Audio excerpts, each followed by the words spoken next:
C Joseph Vijay எனும் நான்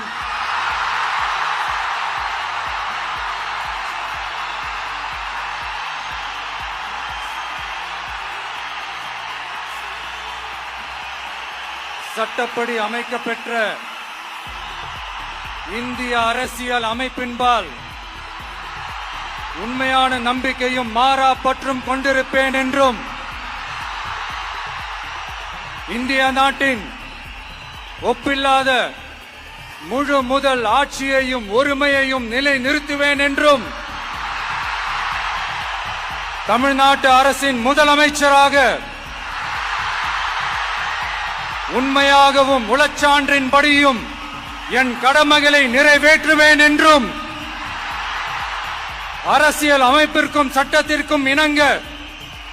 அச்சமும் ஒருதலை சார்பும் இன்றி விருப்பு வெறுப்பு